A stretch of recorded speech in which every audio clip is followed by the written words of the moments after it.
자, 우리 성도님들 그동안 잘 지내셨습니까? 오늘은 그 십자가, 새 언약에 대해서 말씀을 드리겠습니다. 예수님이 십자가에서 죽은 사건은 역사적이며 객관적입니다. 하나님이 이 예수님의 죽음에 이제 의미를 더하시는 거예요. 이걸 이제 신학적인 의미인데, 왜냐하면 이제 예수님이 하나님의 아들이시기 때문에 그렇습니다. 그래서 이 십자가는 신학적인 의미를 갖는데, 이 구속, 이 속죄의 죽음입니다. 예수님이 이 땅에 오신 목적은 다음과 같습니다. 인자에 온 것은 섬김을 받으려 함이 아니라 도리어 섬기려 하고 자기 목숨을 많은 사람의 대속물로 주려 함이니라 합니다. 여기서 이 대속물로 주려고 오셨다 그러는데, 이 대속물은 노예가 자유를 얻기 위해 또는 전쟁 포로를 되찾기 위해 지불하는 값입니다.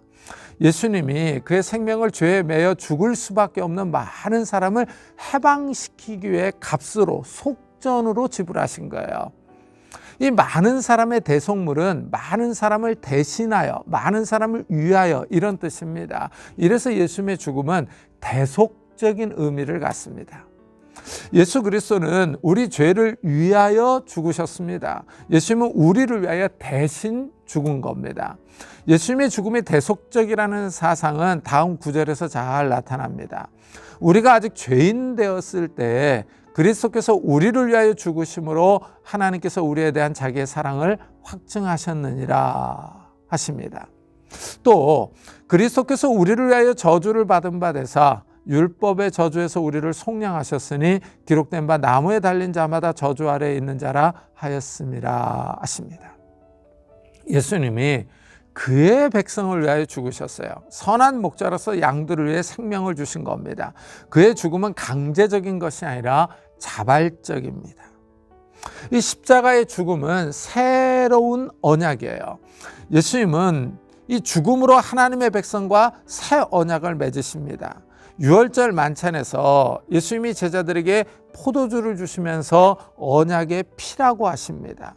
너희가 다 이것을 마시라. 이것은 죄사함을 얻게 하려고 많은 사람을 위하여 흘리는 바 나의 피, 곧 언약의 피니라 하십니다. 예수님의 죽음이요, 이 죽음이 죄사함을 얻게 하려고 많은 사람을 위하여 흘리는 피라고 하십니다. 이 마태는 이 언약의 피 그러면서 이 예수님의 죽음을 언약이라고 했어요. 근데 이 누가복음은 새 언약이라고 부릅니다. 이 잔은 내 피로 세우는 새 언약이니 곧 너희를 위하여 붓는 것이니라 합니다. 주님이 십자가에서 죽으심으로 흘리신 피는 새로운 언약의 피입니다. 그래서 이것을 새 언약이라고 불러요. 새 언약은 예수께서 우리 죄를 위하여 십자가에서 죽으셨다는 것을 믿는 사람들의 죄를 용서해 주며 그들을 하나님의 백성으로 인정해 주는 겁니다. 이 사실을 믿는 사람들에게 구원의 은혜를 베푸십니다. 새 언약이라고 불러요, 십자가를요. 그렇다면 새자라고 하는 표현이 옛 언약을 전제로 하는 거예요.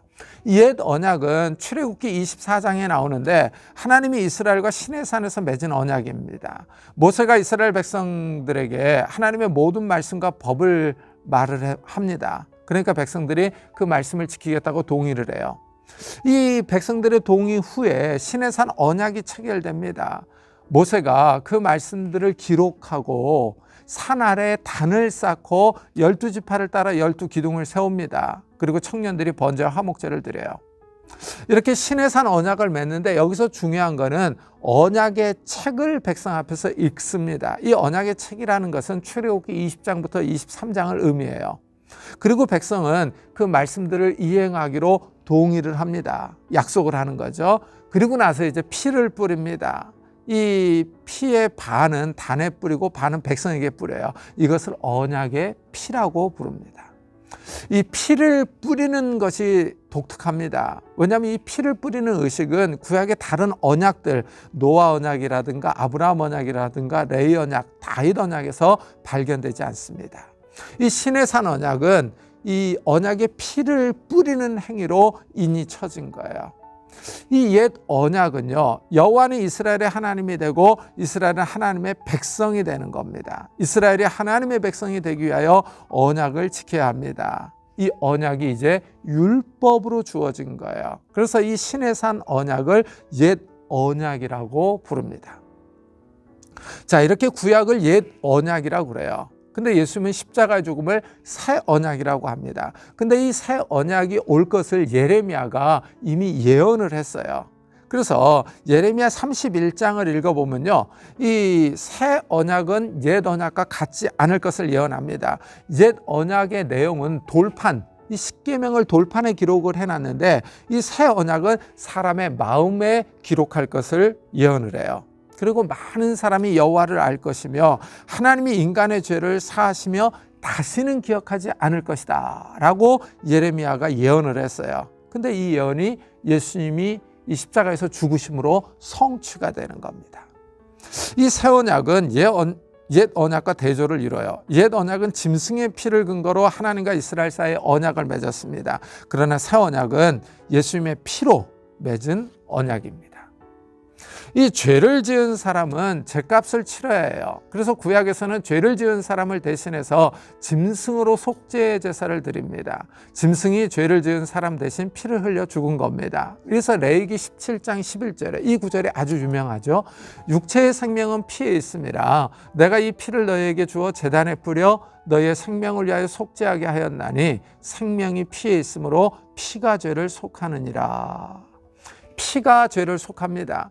하지만 이 짐승의 피는 제한적인 속죄의 의미를 갖습니다. 임시적인 죄 씻음이죠. 그래서 대제사장이 해마다 짐승의 피를 가지고 지성소에 들어가야 했습니다. 짐승의 피가 죄를 완전히 씻지 못했기 때문입니다. 그러나 예수 그리스도의 피는 죄를 완전히 씻습니다. 십자가에서 죄인들을 위하여 대신 죽으심으로 단번에 죄를 씻었어요. 그 피는 믿는 사람들에게 영원한 효력을 갖습니다. 예수 믿는 사람들은 죄를 위하여 다시 제사를 드릴 필요가 없습니다. 이래서 예수님의 십자가는 단번에 완전하게 영원한 속죄를 이룹니다. 또한 이 십자가는 율법의 성취입니다. 율법으로는 아무도 의롭게 될 수가 없어요. 왜냐하면 사람은 율법을 다 지킬 수 없기 때문입니다. 율법의 조항들을 잘 지키다가 이 율법의 하나만 어겨도 율법을 어긴 것이 됩니다. 율법을 지키지 못한 사람은 율법의 정죄를 받고 저주를 받아야 됩니다. 이래서 이 세상의 모든 사람은 율법의 저주 아래 있는 겁니다. 그런데 예수님이 오셔서 십자가에 달려 죽으셨어요. 율법은 이 나무에 달린 자는 하나님께 저주를 당한 자로 규정을 합니다. 예수님이 십자가의 나무에 달리셨으니 율법의 저주를 당하신 겁니다. 하지만 예수님이 나무에 달리심으로 우리가 당해야 할 율법의 저주를 예수님이 대신 지신 거예요. 이 사실을 믿는 자들은 율법의 저주에서 해방되는 겁니다. 또한 이 십자가는 하나님의 사랑의 표현입니다. 하나님이 이 세상을 사랑하십니다. 그래서 독생자 예수 그리스도를 이 땅에 보내주셨어요. 사도 요한은 하나님의 속성을 사랑으로 정의를 합니다. 하나님의 사랑은 예수 그리스도를 우리 죄를 위하여 보내주신 것으로 나타납니다. 이래서 요한 1서를 보면은 사랑은 여기 있나니 우리가 하나님을 사랑한 것이 아니요 오직 하나님이 우리를 사랑하사 우리 죄를 위하여 화목제로 그 아들을 보내셨음이니라 라고 말을 하죠.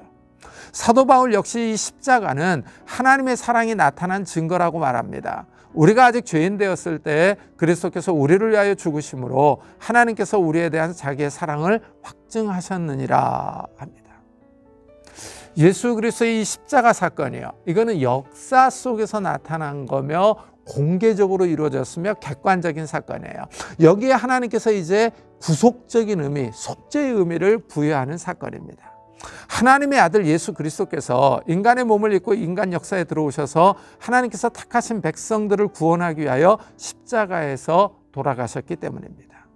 십자가의 사건은 구약에서 약속한 구원을 완성한 사건이며 하나님의 백성을 부르기 위한 구원 계시의 사건입니다. 따라서 십자가는 역사 속에서 일어난 객관적인 사건으로 구원의 사건일 뿐만 아니라 하나님의 사랑이 나타난 계시의 사건입니다. 하나님은 세상을 향하여 십자가를 통하여 그가 하신 일을 세상에 대하여 말씀하고 있습니다. 하나님의 거룩한 사랑은 그리스도께서 우리 죄를 위하여 자신을 십자가에 내어주심으로 세상에 드러났습니다. 이래서 인간은 예수 그리스도의 십자가를 의지하여 그를 믿음으로 구원받을 수 있습니다. 이래서 십자가는 구속 사건이다라고 말씀드릴 수 있습니다.